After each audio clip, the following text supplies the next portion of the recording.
You're listening to the Sales Success Stories podcast, where we deconstruct world-class sales performers to provide insights and strategies to help you improve. To learn more, visit us at top1.fm. Here's your host, Scott Ingram. So welcome to a special bonus episode of the Sales Success Stories podcast. I am on the 51st floor of a building with an amazing view in the Ladders office. Thanks to Doug for being our host here in New York City at the Enterprise Sales Forum. And we have a live audience who is going to do a lot of my job today as I interview Trong Nguyen and talk about some of the experiences that he's had selling multi-million-dollar deals. So thank you all for joining us, and let's make some noise for Trong Nguyen.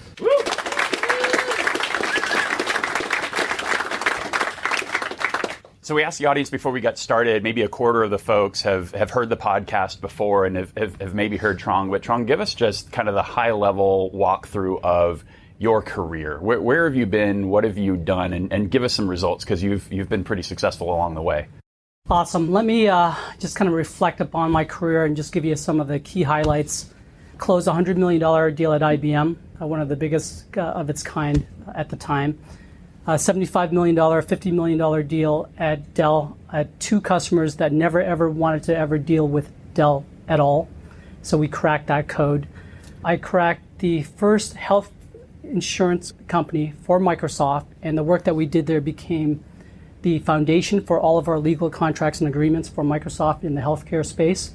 And then I cracked the one of the first banks to ever move to the cloud for Microsoft. That was global in nature. I think some of those are the key highlights. I think the thing that I'm most proud of, and the people in this room can attest to this, if you're on the podcast and you're listening to this, you're going to have to kind of believe me when I say this, but I'm 6'4" and devilishly handsome. Pretty close. He stands on his tiptoes.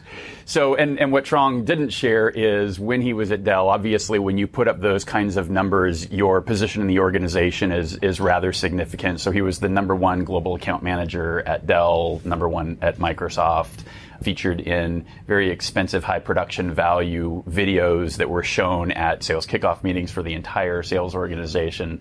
A lot of great stuff. Trong, why don't you give us some context though around what's it like working on one of these large multi-million dollar deals and how you're managing it and how you're going about it? I'm going to sum it up really short for you, and then I'll kind of expand and unwrap it a bit. It's freaking hard. Like, it's really, really hard. The deals that I work on take 12 to 24 months to go do, right?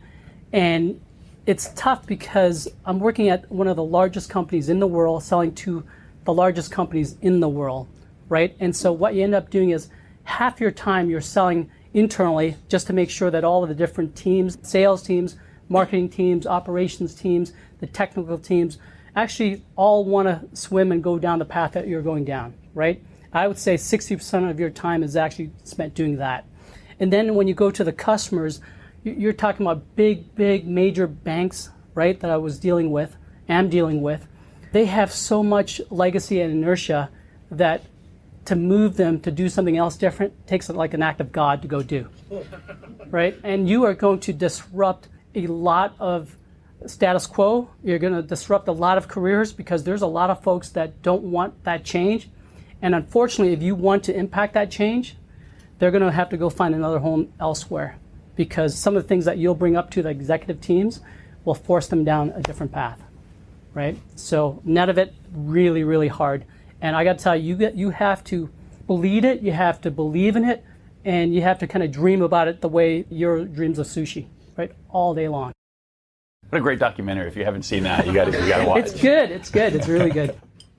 So we're going to cover a little bit different ground today. There's quite a bit of content that Trong and I have done together. So if you go back to episode 25 on the podcast, you'll hear my first conversation with Trong. And as I suggested earlier to the audience here in the room, if you go to top1.fm, get on that mailing list. You can also request to receive Trong's presentation from the Sales Success Summit that we just held in Austin a couple of months ago.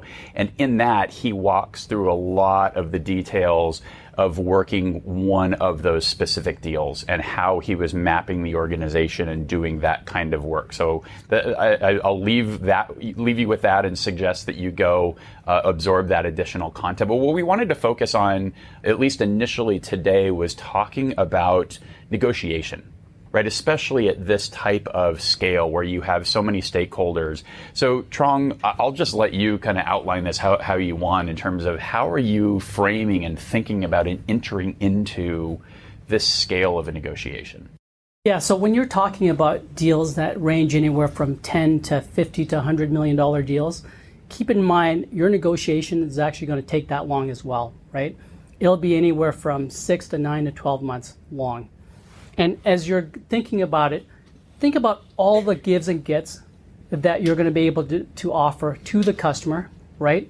And what are you going to get in return? And think about all the different meetings that are going to happen within that 9, 12-month period where you're negotiating and you're giving something. Because what ends up happening is folks who've kind of sold into smaller accounts where it's quicker transactions and deals, it's really easy. You're reactive, right? You go in, you go, here's my price, here's my product, here's the terms. And the customer tells you, no, I need A, B, C, and D. You give A, B, C, and you're done. And you're out. It doesn't work like that in the enterprise, right? Because it's so complex. They will have outside attorneys that they are paying $2,000, $3,000 per hour, right, to negotiate on their behalf. Because a mistake through a contract of that caliber will cost them hundreds of millions of dollars down the road, right? And then it gets so complex on your side, like a company like Microsoft or IBM or Cisco, that you actually need outside counsel as well, right? One of these deals, when I negotiated it, I think I must have burned through $500,000 worth of outside legal counsel because it was so complex with the customer, right? So think about that as you go through it. Some things that I've kind of done as a practice: anchor early, anchor high, anchor early. If you're the first one to anchor, that becomes the starting point. And everything after that, you can kind of revert back to that point at all times. I would say keep your emotions in check. It is another key thing that I learned along the way too. Because what ends up happening is if you're negotiating a deal and it takes you 6, 9, 12 months to go do, trust me when I say this, at the beginning you're great. But midway through the negotiations towards the end, every little thing that comes up, the customer might just ask for something very, very benign and say, hey, can we change this sentence to this? And, if you had a fresh set of eyes, you would go, yeah, that's not a big deal. But at the 11th hour, at the 11th month, you would go, what the F? Like, are you serious? Like, I've got better things to do. I'm going to walk away. I mean, that's how your emotions get so amped up. I mean, I had one lawyer that I was negotiating with. I mean, this guy was so good, like amazing. I know they were paying him $3,000 an hour, and he would try to get under your skin. So he would say something innocuous, like you're in the negotiations, and he would go, wow, that added a lot of value, like sarcastically, right?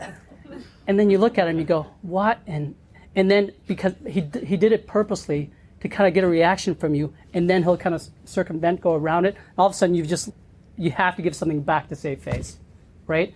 And I had one of those where one of the guys on my team, like he just blew a gasket when we had one of those things come up, and I had to kind of put a pause on the negotiations, walk out, and then get him settled down. Half an hour later, come back. So keep your emotions in check, because when it takes that long to go do, you will be on nerves at the end. So let's talk a little bit more about the emotional part of this. So I was talking with another guest who'd been on the podcast. We were actually talking about one of the stories that he'll maybe write. So since it's not public and he hasn't written, I won't call him out by name. But one of the things he was talking about was just the challenge of managing your own emotion around the dollars involved. Right? Like when you're in this deal and you know that your commission is hundreds of thousands of dollars, his comment was, you kind of get to a point where you're like, I'll give you anything you want, just sign the freaking paper because this is really good for me, right? But you have to continue to advocate on behalf of your company. How do you manage just your own mental state when the stakes are that high? That's a good question. And I think it really depends on the company and context that you're working in, right? And so, when I was working at Microsoft, the company has a lot of checks and balances in place with the legal teams, operations teams, the finance teams. So you could not unilaterally just go, hey, we're going to go offer this to the customer, right? I mean, you had to get so many different sign-offs and buy-offs on it. So you're always kept in check and balance on it. Scott, I would tell you, it's really tough because those big deals will pay you that much money, right, at the end of it. But I think, at least for me, if money was the only motivator, you would never survive it, right? It was always about doing something different, doing something special, doing something that no one's ever done before, because you get so many low lows as you go through this 12, 24-month journey that if all it was money, you would have quit a long time ago, right? So that's how I would kind of think through it. Well, and that's certainly been the case in what you talked about. I mean, so many of the deals that you've done have truly changed industries, right? Or have sort of laid the foundation for now we can go do more deals like this in this industry. It hadn't been done before, but now we've laid the groundwork. I'm sure you're doing a lot to control the process as much as you can, knowing that this is going to drag on for months. There's going to be a lot of people involved. How are you doing that? How are you sort of building the overarching strategy and controlling that as you work through it? Yeah, it's a good question, and it's got to be a joint strategy with you and the customer, right? And so right at the beginning, I lay the foundation and the vision for my team, and to go, hey, here's what we're going to go do. We're going to chase this bank and get them to the cloud. I have quarterly business reviews. I have weekly meetings. I have monthly meetings with the teams to make sure that we're going down this path. As we're negotiating the contract, I do the exact same thing with them, but then I do it actually with the customer as well, right? And I say, hey, here's our plan to closure by this month, right? These meetings have to happen. You need to agree to this by this date. We have to agree to some things by this date. Are we all aligned to that, right? And you have to get their buy-in and alignment to that, because if you don't, you will never get the traction you need to kind of get to closure. These deals at major companies always have 50, 100 different ways to die, right? They do. And even when you think it's actually going to be done, it could die, right? I mean, I've had deals die on me 50 times at the last minute, and I've had to go back and suck my thumb so hard that the epidermis just came off, right? That's how you need to approach it. And what's the mindset, what's the approach in the deal death and resulting resuscitation process that has to happen, right? How are you, because I know, and maybe this ties into, I know part of what you do in the morning is just sort of locked down thinking time where you're going through and putting this strategy in place. So how are you getting through those times? Because, I'm sure, like you said, it dies 1,000 deaths. Yeah, I think there's a few elements that you kind of have to think through, right? At some point, you need to get a bit of balance, right? Because you could be in it so deep that you can actually lose perspective. So at certain points in the deal cycle, I would tell my team, listen, we're going to just shut it down for the weekend or for the next couple of days. Go do something else completely different, right? And get it off your mind so that you can come back with a fresh set of eyes. Personally, myself, I mean, I found a few coping mechanisms that have actually worked for me to date. One is I love to cook. So if you find that there's a feast at home, I'm actually very, very stressed, right? There's a lot of good food there. I love to work out and run, and do karate as well. So I do that to kind of get the adrenaline going, sweat it out as well. And then I love to read. So I'll read a book and just enjoy it, right? And so you need to reset your mind frame and thought process there. I do that a lot. And then just getting back to practicality.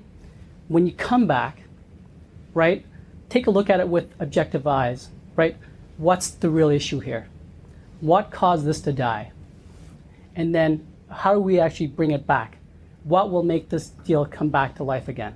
And when you can start to really articulate that and itemize those different things, then you know what to go ask for, right? When you've got that list, you can go back to your leadership team, or you can go, hey, I need A, B, C, and D. And then you can go back to the customer and go, hey, you've asked for 5 things, I can only give you 3. This is the best I can do. And in return, here's what we want for it. So I think you called out such an important piece that we really haven't talked about, which is probably half of this negotiation is not with the prospect, right? It's with your company. Yeah. So how are you managing that part of this? I think it goes back to at the beginning, which is when you're selling the vision and dream, you need to actually sell your executives on that as well, right? Like when I was selling them on the bank, like they needed to believe that, hey, if we invested all of our resources to go crack this bank, it lays the foundation to bring down the next 5 banks that are going to be worth $3 billion to the company, right? Are we willing to make a $100 million investment to get the $3 billion? Absolutely. Yeah, absolutely. You guys, that microphone has not been used yet. Help me out here. Come on, ask the questions, guys. Come up, ask some questions. That's what I'm talking about. I'm done for the night. I'm going to go get a shiner. So we were talking about the 60-40, right? 60% of it has to be sold internally. The other 40% is you doing a lot of change management. At $75 million, these platforms are basically getting ingrained in every process. A lot of people are having to make a magnitude of change. What has been your catalyst? What has been the framework to help mitigate all that change for the client? Great question.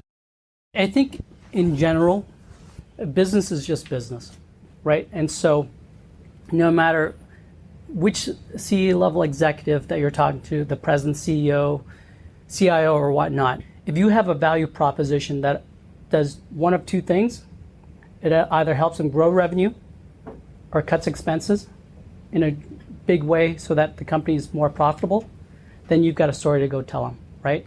And when you tell it at the highest levels, and I always kind of encourage them and tell them, listen, don't take my word for it, right? Do your due diligence, do your analysis on it.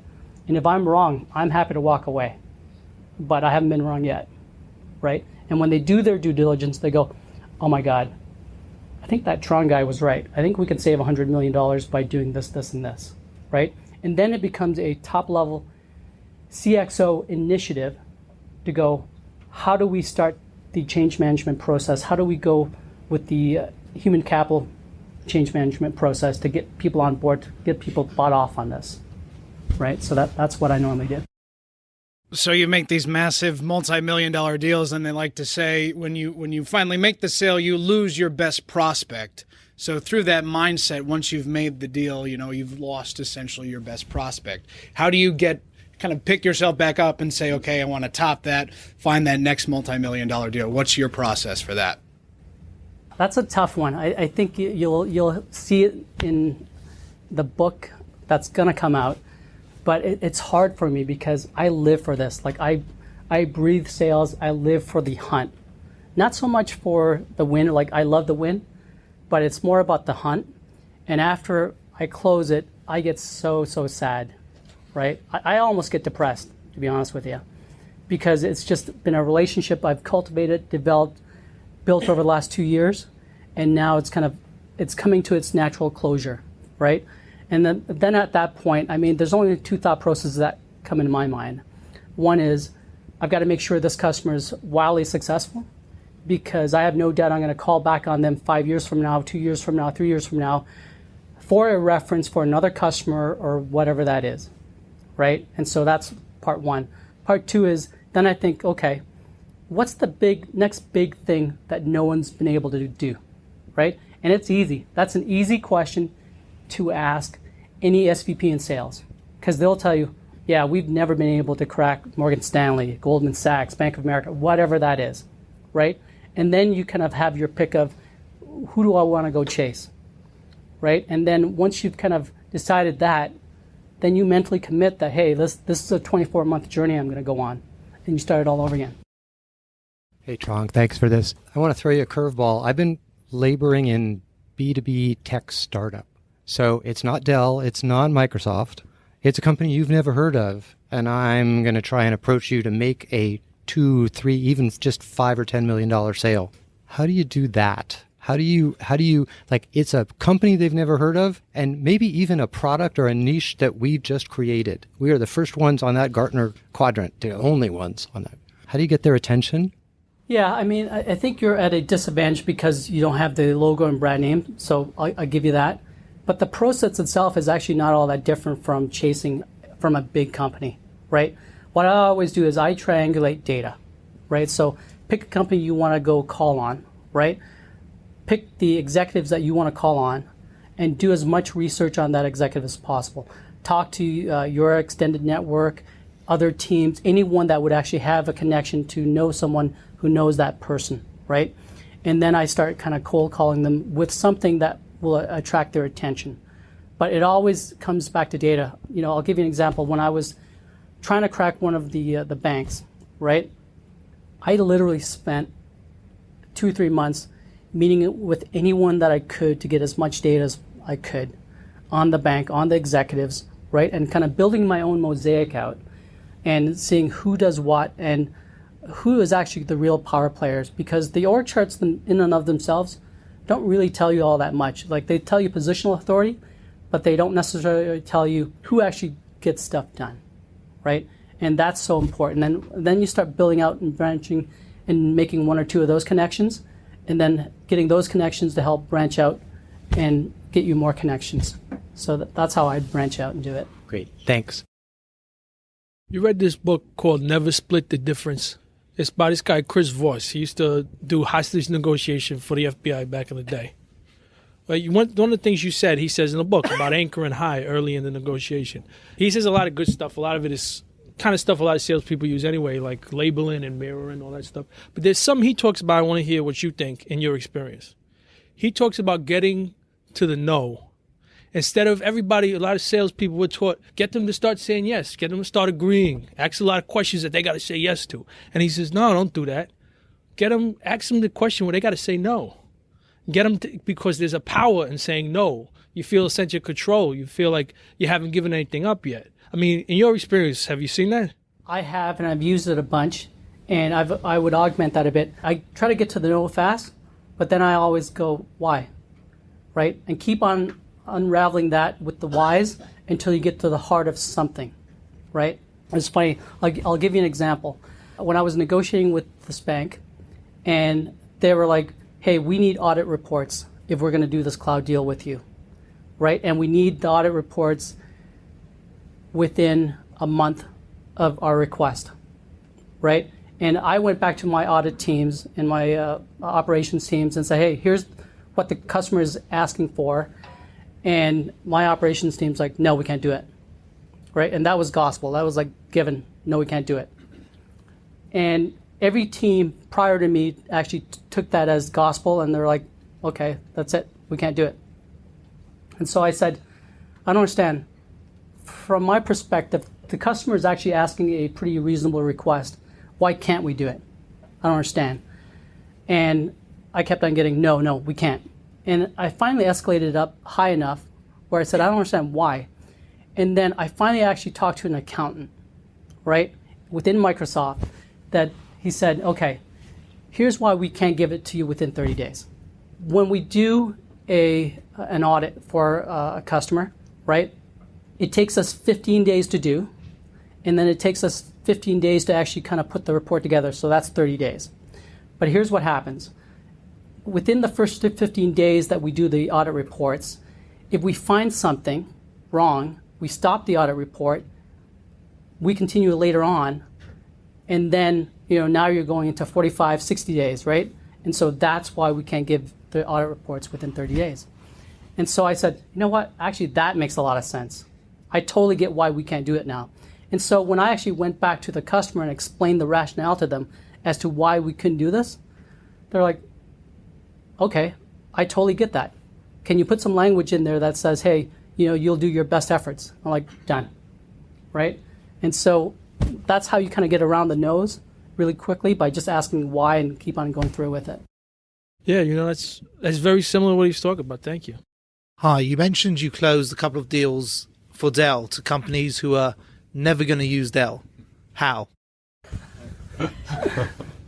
You have to find a supporter somehow. I'll give you an example. Major healthcare insurance company out of Illinois. We had never done anything with them before. They hated Dell with a passion. And I kept on meeting with different folks, and I ended up meeting with a director in procurement. And for one reason or another, he ended up really liking me, and we kind of built a bond and connection. And so I parlayed that in terms of, hey, can you help me get to the rest of the team, right? I want to get to know them a bit more. And so he would actually just line up meetings, and they took his meetings with me because he set them up. And then that kind of parlayed into the VPs, the CIOs, and then up the chain of command. And that's how I kind of cracked them. So it starts off with one little relationship somewhere that you can expand on. So in other words, sell your charming personality, and then sell. I'm being serious, and then sell the benefits of the product. It's really more the personality that cracked it open, that he felt comfortable and he trusted you. Yeah, I would say it's not so much personality, but it's more about being authentic and genuine and just trying to add value, right? And when you're having these conversations with the folks, they will sense it, that you're actually trying to do something good for the company, and then they'll want to help you with it. And I think that's how I started with them. And that's really how I start with most of my customers too, right? It's not about going out and having drinks or dinner all the time or some sporting events, right? I mean, that's good for the short term, but it's not really good for the long-term relationship building. Thank you. Cool. So a question on value-based pricing. If you save $100 million for customer each year, what price tag do you put on that solution? That's a good one. It just depends. I mean, your competitors will keep you in check, right? The customers will only have so much money to go spend. And as good sales reps, you're out there trying to find out what's the maximum value you can extract from the customer. And then you end up meeting somewhere in between. But do you have any sort of rule of thumb in sort of how much value you create and how much of that you want to take if it's... Not really, because the companies I've been with have been so different, from SaaS models to hardware to software to services. So we never really applied a rule of thumb to it. All right, Trong, 2 questions that might end up being one answer. The first is, have you had a coach or a mentor, a manager anywhere along your career path that has kind of pointed you in the right direction when you were going after, let's say, an account the wrong way or your approach was off? And 2, for people that are newer in their sales careers, is there any piece of advice you have to offer? That's a good question. So I would tell you, I've had so many mentors along the way, and it's just not 1 or 2 or whatnot. When I started my career, I had an amazing account exec as a mentor, and he kind of taught me the ropes, took me under his wing. I had a VP of sales that took me under his wing as well. And what I learned is along the way, and they gave me this advice right from the beginning, which is be curious and meet and network with as many people in the company as possible, because at some point you're going to need their help. And I think that's been one of the best advice I've ever gotten. And so from that point, what I ended up doing at that company and every other company afterwards is when I'm free and available, I'll go make lunch meetings with different folks all the time in marketing and operations, in different sales teams, and try to get to know them and try to get to learn from them. So in effect, they actually become mentors in different ways and fill up the gaps that you're trying to fill, right? And so that's what I do with kind of mentoring. The one piece of advice that I would kind of give to all of you that are starting out in your career is treat sales like a craft. I do, right? And by that, what I mean is if you think about the great performers, whether it be actors, singers, any type of entertainer out there, the really, really, really good ones, they're craftswomen, but they treat it as a craft. They're always kind of educating, learning about their craft, improving themselves. So I think you guys are doing a great job just getting started by being here at this sales forum, but never stop learning, right? Keep on reading, keep on learning from different folks, and really treat it like a craft. Some really good points. Thank you, John. And I'll mention, I've read, in addition to reading a lot of sales content, I've read a fair amount of networking content, and probably the best piece I've ever read was a Harvard Business Review article called Better Sales Networks. And it's kind of dated at this point, but I reference this so often, I have a short link for it. If you go to top1.fm/HBR for Harvard Business Review, it'll take you right to this article. And what it talks about is the expectation when people think about sales networks, they only think of one dimension, which is who do you know that we can get into an opportunity with, right? It's kind of the Rolodex approach, right? And what it speaks to a lot of is what Trong's speaking to is, yeah, but in order to progress that deal, you need to have good relationships inside your organization to be able to deliver and work through the process that is product and engineering and legal and all of the other things that happen from that perspective. And you need to develop relationships of influence within the organization, because anymore it's not like there's one person that just makes the whole decision, right? You can't just know that one person and now we're good. So great article. It's much quicker read than any book you would read also. All right, thank you. So you mentioned that you knew that the lawyer made $3,000 an hour. So to what extent are you doing research on all the stakeholders of the company you're trying to sell? And maybe if you can give us an example of how you can use that to an advantage.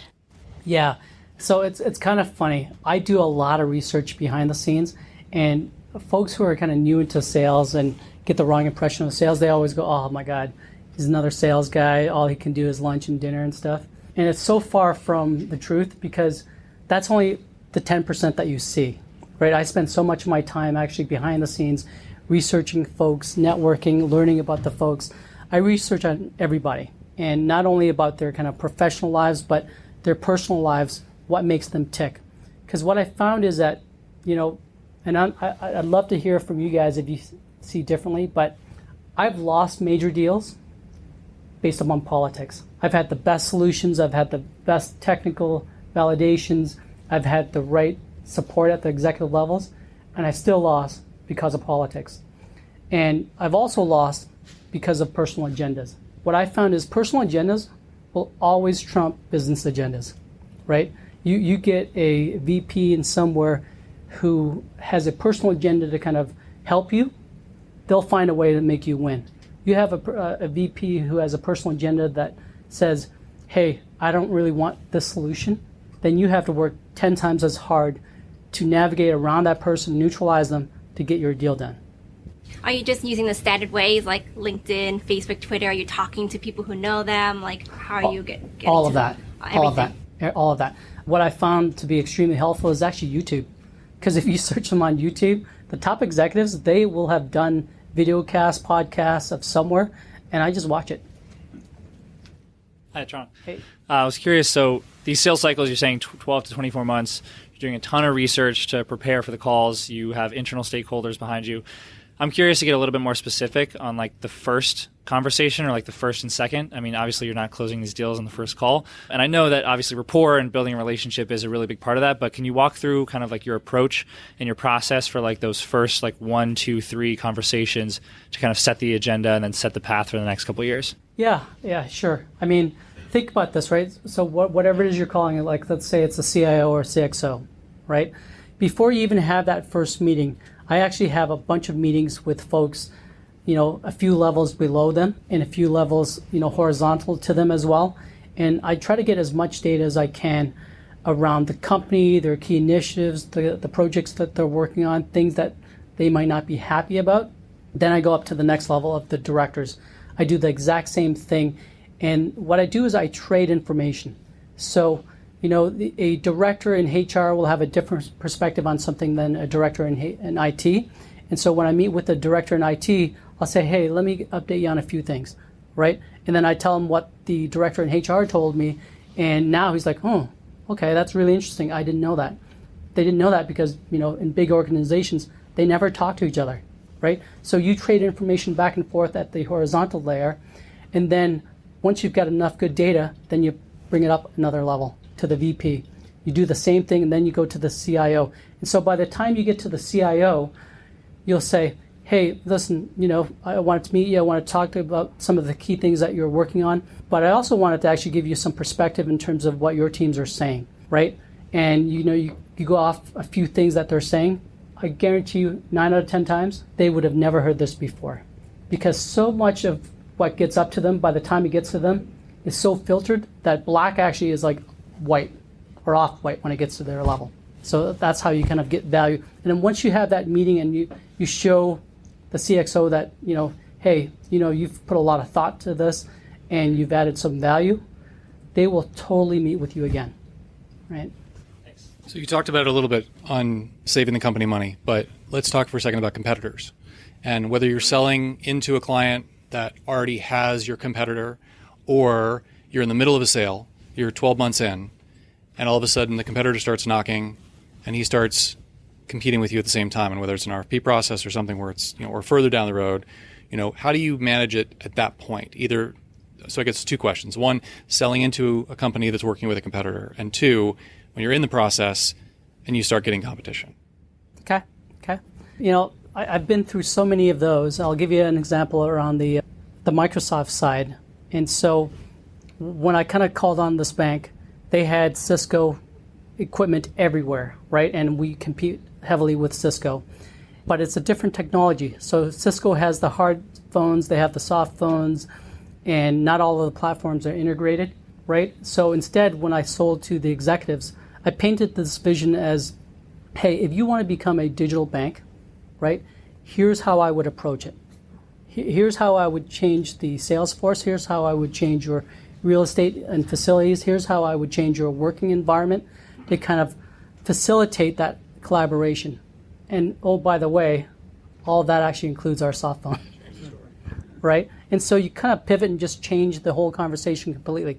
If I went in and I said, hey, our soft phone is better than Cisco's and here's why, and I'll cut you a deal, that's the last thing they want to hear, right? Because that doesn't help them in any way. Whether you're in a deal already and somebody starts attacking you from it, like, oh, well, your competitor does this or competitor does that. Is it the same? Do you think it's the same tactic, or is it just is it case by case? I think it's case by case at that point, because sometimes when I've had competitors do that to me and go, hey, here's the speeds and feeds, all that, and I always come back to them and go, if all you care about is speeds and feeds and the lowest price, you should go with them. You should, right? We're trying to help you transform the company. And you need to transform, because if you don't transform, these other banks will eat your lunch. And they know that too, right? So, Charlie, let me follow up on that and ask about just dealing with RFPs. That's the question. It's tough. I'm not sure I'm a big fan of RFPs. And I turned Said down, every salesperson always. I turn down more RFPs than I actually respond to, right? And my litmus test is this. If I actually haven't spent 6-9 months wiring the customer and knowing that they actually have to go to RFP and all of my stuff is embedded in the RFP, I won't respond to it, right? The customer will ask me, hey, look, we need you to respond. I'm like, we respectfully decline, right? Because the odds of me winning that, 50-50 at best, if I haven't wired it. And if I haven't wired it, trust me, someone else has wired it. Right? So do you want a 50-50 shot, or do you want like an 80-20? Hi, I have a question related to your career. You've worked with some of the major brands, Dell, Microsoft, and pretty impressive career moves. And I was curious, was that kind of how did you know you're ready for that change? How did you know that you were ready for that move? And what did you get a push along the way by others? Just was curious about that. Yeah, I always looked at it in terms of, hey, what's the next big wave, right? And you want to get in front of that wave to kind of go to it. So 1, you can make a lot of money, and 2, you can have a lot of fun, right? And so I loved my stint at IBM because I got so much education out of it. I mean, shoot, they paid for my MBA, they paid for like the Harvard program, all these other things that just cost a lot of money. And so when at that point I felt that, hey, I'd been grounded enough, I'd learned enough, I need to go chase the next big thing. And Dell was the hottest thing at that time, so had a lot of fun doing Dell. And then it got to a point where I'm like, what's the next big wave on this? And the next big wave was cloud. And Microsoft was going into that pretty heavy. So I jumped on there, rode that wave, and had a lot of fun. And I'm doing the same thing now at ServiceNow. It's growing like gangbusters, right? So. Hey, Trong. So you've created a repeatable model for deals wherever you go, and you're able to get these big deals done, not at the same company, not the exact same industry. My question is there a champion at all of the big deals that you've done in terms of a repeatable process of having this champion who doesn't have to be a C-level or a VP, but is a director who just helps you push things through?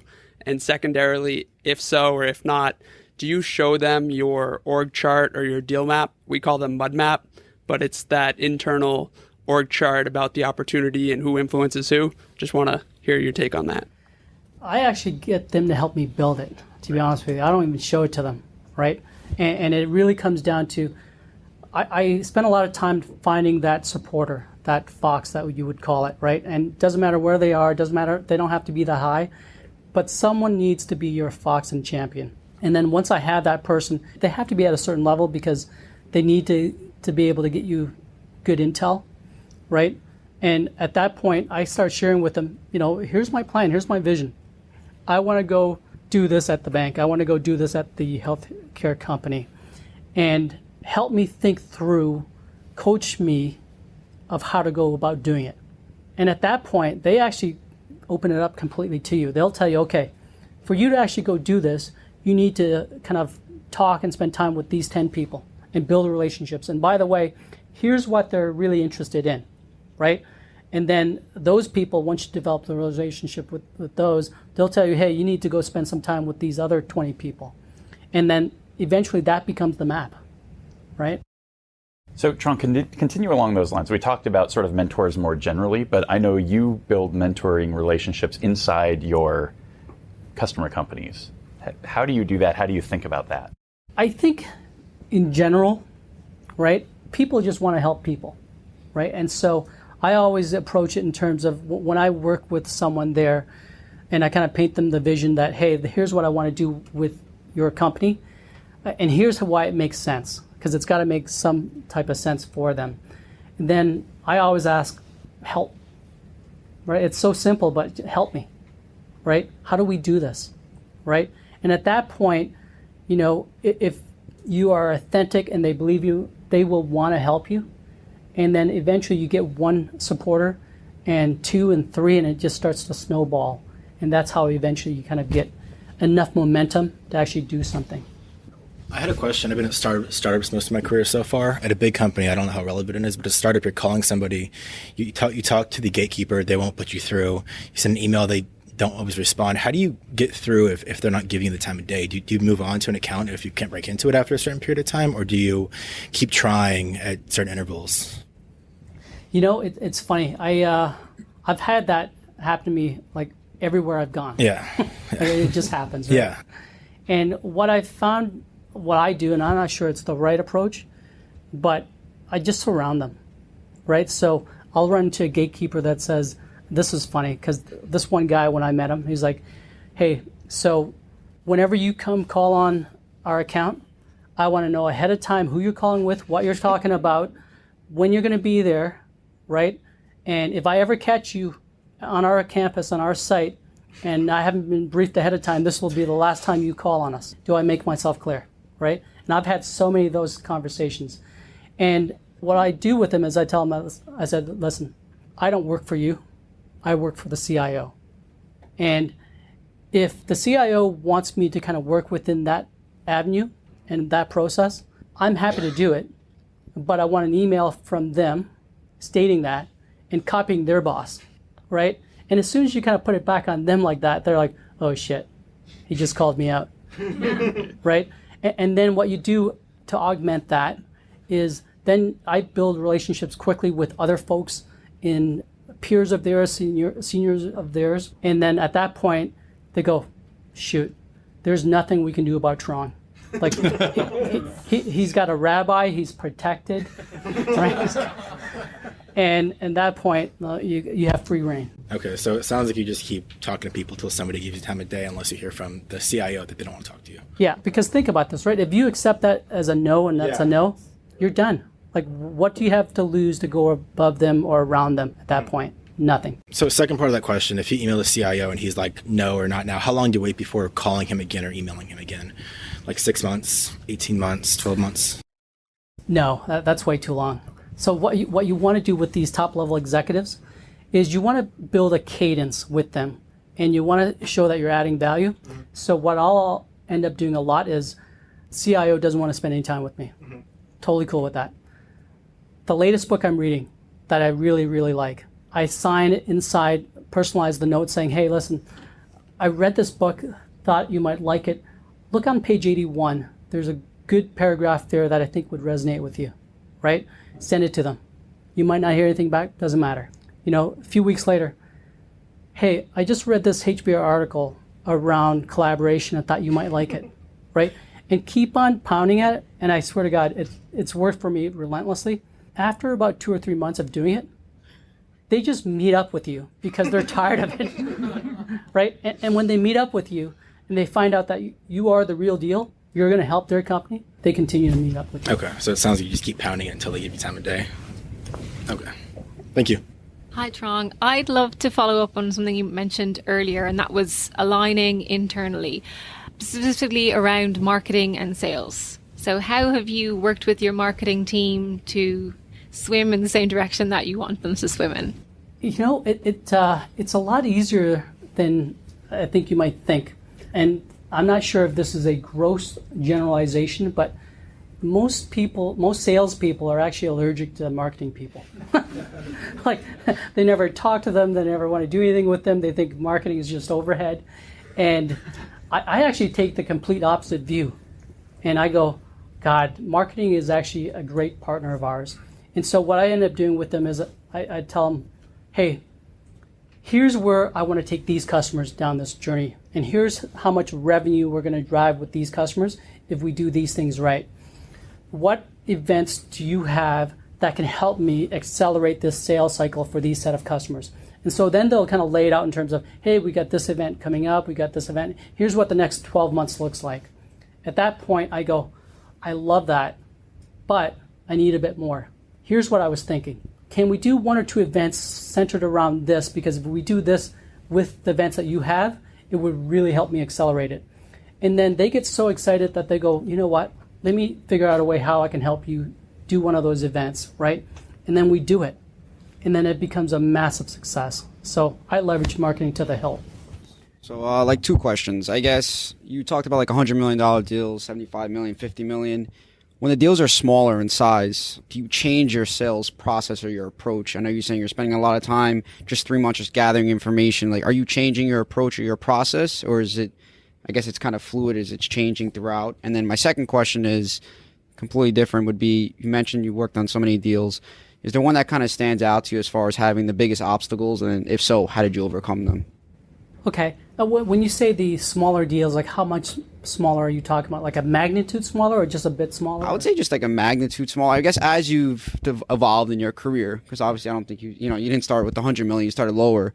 How did you change your process? Was it just more or less just gathering more threading between the company? What did you change as far as your process is concerned? Yeah, so I'd give it a different lens on that. So if you have 1 or 2 customers that you deal with, and those are your only global clients, you can do everything that I've talked about in depth to the nth degree, and you become the expert within that customer that they call you for meetings, right? Eventually what ends up happening is you know so much about that customer.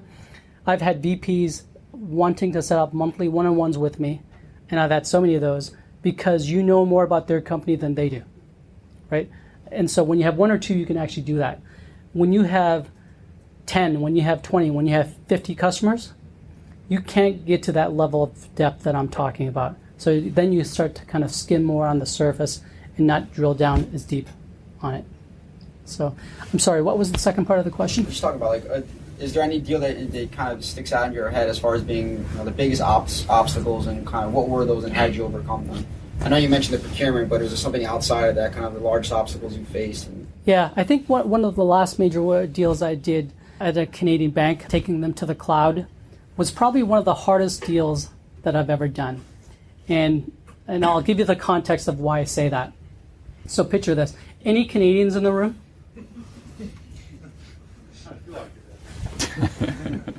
Okay, I'll say this because I'm actually Canadian, so I can say this.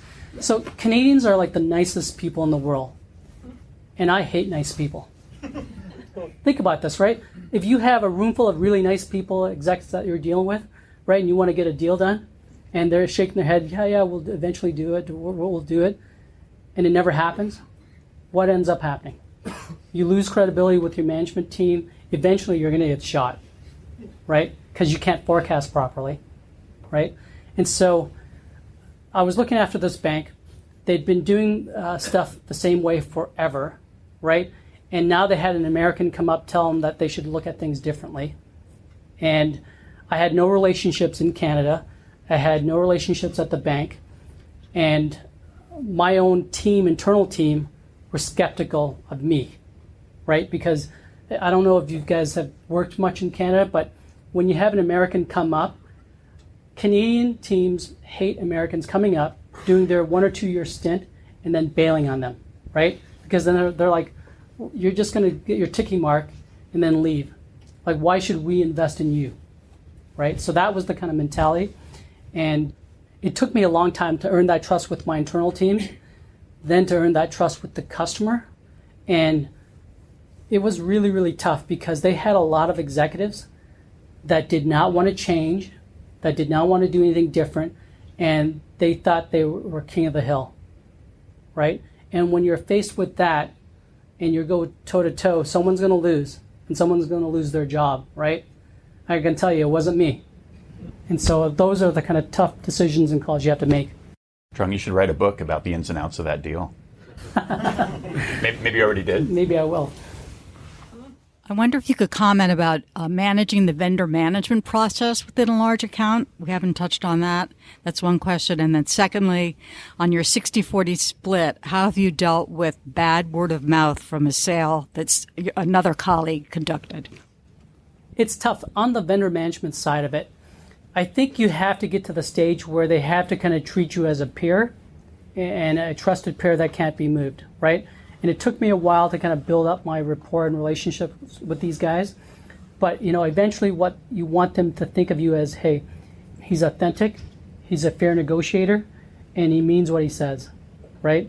And when you get to that point, they give you the respect. I mean, you're going to be fierce negotiators no matter what, but they don't treat you as, hey, he's just another scumbag sales rep, right? And then when you have conversations and you go, I cannot do any more than this, like that is it, they trust you enough to go, okay, I'm not going to push that point anymore. I'll move on to something else. So that's how I kind of do vendor management. In terms of sales, bad press from other deals, is that the question? Bad word of mouth that comes from other deals, from the terms of the industry. That's a tough one. I've only had a little bit of that happen to me, but then, in those situations, I would just be honest about it. Like, if you've kind of implemented, you've done a deal, or someone's done a deal and it didn't go well, understand what the reasons were, why it didn't go well, and then I would have that conversation with the customer to go, here's why that deal didn't go well. Here are the 5 reasons why, right? And then I would go, but here's how we've changed to actually go fix that to make sure that that doesn't happen again. And I think that's probably the best you can do. I mean, I've done that a handful of times, but I would just be honest about it, because I think the worst thing that could ever happen is if you kind of falsify, pretend, and then you kind of sell them on something else, and they go buy it, and then when you go to implement it and it's not what you say it is, it's even worse now. Let's do 2 more questions. Sure. As you think about the network map of an organization, large tier 1 bank, and you've mapped out the hierarchy 4 or 5 levels up, what's your strategy for actually moving up the hierarchy if things are actually moving well on sort of rung 3, but the decision made at 2, rung 2 or rung 1? Do you kind of just start going around folks early on in the process, or let it play out and get the warm intro to their management level, the next management level, the next management level up? Or do you kind of just start surrounding them very early on in the actual deal process? I would probably start surrounding them early on. I don't, even if it goes well, the intent is you need support way up the chain of command and wide, right? And so you might have a great relationship with the director or VP who is your biggest sponsor and advocate. And if they are, they will understand that, hey, you have a job to do and you need to kind of call at the highest levels and have relationships with them as well there. If they don't support that and they kind of block it from there, are they really a supporter? Pretty comparable question, which is how do you vet the sort of the people in the intel and the champions early on, like before you've had 10 or 20 meetings and you kind of have an instinct for a gut check on what people are telling you, but you're 2-5 meetings in and you're still don't know whether the person that you're getting information from either just doesn't know him or herself, or they're totally out of the loop on things, or, they're kind of like, because so much of these big organizations, like, they don't even know what they don't know. Yeah, and it sounds bad when I say this, but I don't trust anybody, right? So when I get intel from different levels, I always try to triangulate the data to go and verify, hey, is it accurate or not, right? And then you put your own mosaic together. What I found is the higher you get in an organization, there will be a lot of politics and games that are at play, and VPs will tell you something that will suit their agenda. It might not be accurate at all, but it'll suit their agenda, hoping that you will actually spread that gospel through. So if you're talking to 10 people and 8 are saying the same thing and 2 are saying not, you can kind of quickly go, I'm not sure, the other 2 are probably outliers, right? And that's how you triangulate the data. And I do that at every level. I don't trust anybody. I'm going to pull the founder's wild card and ask a question. Close it out, unless anyone has any other questions. But in my time, I've had to manage my internal executive team, who sometimes wants to get involved in the deals. How have you incorporated executive engagement, both trying to prevent negative consequences as well as leveraging your executives for positive outcomes? Because in your deals particularly, there are high visibility. Yeah, I would tell you, if you have a chance to bring senior executives out, always do. I'm the first guy that will bring any of our executives out when they're in the city, in the country that I'm in, helping to accelerate a deal. So I would tell you, first and foremost, bring all of your executives out to your accounts, to your deals. The other thing I would tell you, though, is be very, very prescriptive, right? In terms of what it is you want them to do, what it is you want them to say, how you want them to act. These top executives are really, really good when you lay the context of where you're at in a deal and what you need to get done, right? And how they're going to help and what role they're exactly going to play. As soon as they know that, they will execute to that. And so I'm very, very prescriptive and say, Yanni, you're coming to this meeting. I need you to be the bad guy. Here's what you're going to go say. And when you say that, here's how the customer is going to respond. And when they say that, we're all going to go quiet. Not say a word. Do I make myself clear? Right? And you have to be that maniacal and that prescriptive about it. Beautiful. So as you guys can tell, Trong is an unbelievable fountain of knowledge, and really a rare breed that somebody that's playing at his level is giving back to this degree, right? Just getting ready to release his second book, the time that he spent on the podcast with us today at the summit. As we get ready to release the Sales Success Stories book, Trong was the first person to deliver his stories. Now, he kind of cheated because we repurposed some chapters. But Trong, I want to thank you for all that you do for this community and giving back and helping us all get better and raise our own game. And thank you all for having us, and help me thank Trong once again.